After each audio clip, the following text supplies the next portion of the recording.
भारतात मराठी माणसांनी याआधी अनेक चळवळी केल्यात, पण यंदा एक अशी डिजिटल चळवळ सुरू झाली आहे की ज्याची चर्चा फक्त भारतातच नाही तर संपूर्ण जगभरात सुरू आहे. इतकं की फॉलोअर्सच्या यादीत राजकारणातील सगळ्याच मोठ्या पक्षांना सुद्धा मागे टाकलंय. या डिजिटल मुवमेंटचं नाव तर तुम्हाला माहीतच आहे. पण अचानक ही झुरळं एकत्र बाहेर कशी आली आणि या झुरळांचा अजेंडा काय आणि या झुरळांमागे नक्की आहे तरी कोण, पाहूयात या व्हिडिओमध्ये.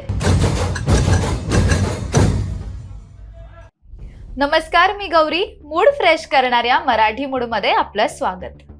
15 मे रोजी सरन्यायाधीश सूर्यकांत यांनी तरुणांविषयी केलेलं वादग्रस्त वक्तव्य, त्यानंतर डिजिटली तयार झालेली कॉकरोच जनता पार्टी आणि त्याला मिळत असलेला प्रतिसाद कोणत्याच राजकीय पक्षाला मिळालेला नाहीये.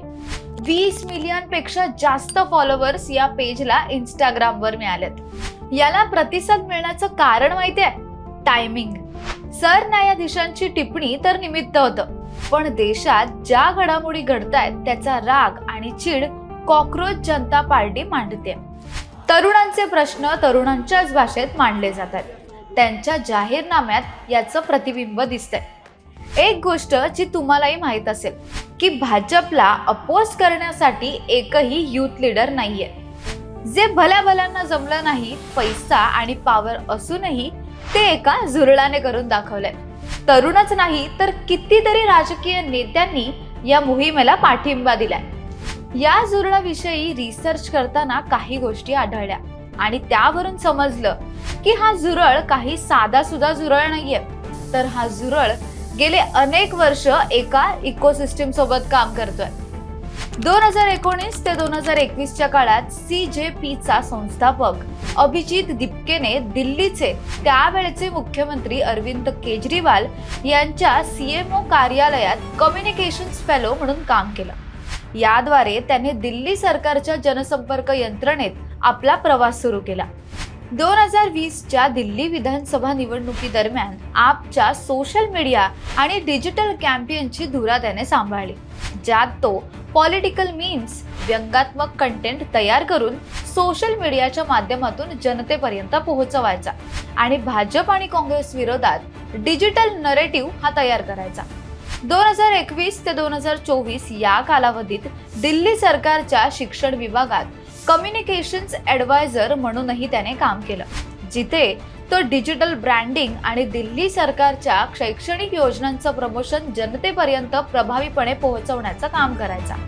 याच दरम्यान या झुरळाने बोस्टन युनिव्हर्सिटीमधून पब्लिक रिलेशन्स मध्ये मास्टर्स पदवी घेतली आणि त्यानंतर त्याने थेट नवा पक्षच तयार केला. या सगळ्या गोष्टी पाहिल्या तर समजतं की हा निव्वळ योगायोग नाहीये, तर एका विचारपूर्वक तयार केलेल्या रणनीतीचा भाग आहे. आम्ही हे म्हणत नाहीये की भाजप पक्ष चांगला आहे, पण फक्त भाजपच नाही तर संपूर्ण सिस्टम विरोधात ही झुरळं सुसाट धावतात.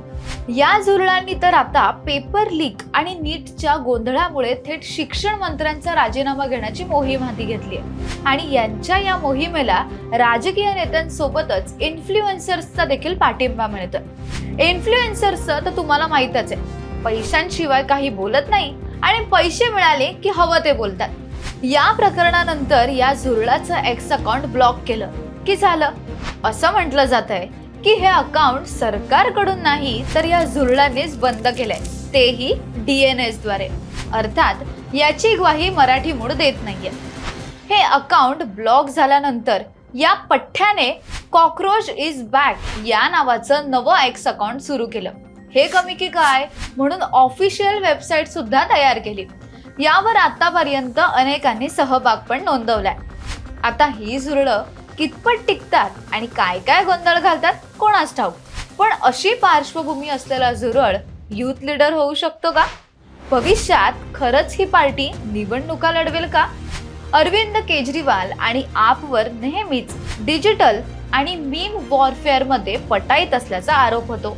अभिजितचा पूर्व इतिहास पाहता हा भाजपला शह देण्यासाठी आपने पडद्यामागून सोडलेला हुकुमी एक्का तर नाही ना? तुम्हाला काय वाटतं हे कमेंट करून नक्की सांगा आणि तुमच्या त्या परम बेरोजगार मित्राला हा व्हिडिओ नक्की शेअर करा. जय हिंद, जय महाराष्ट्र.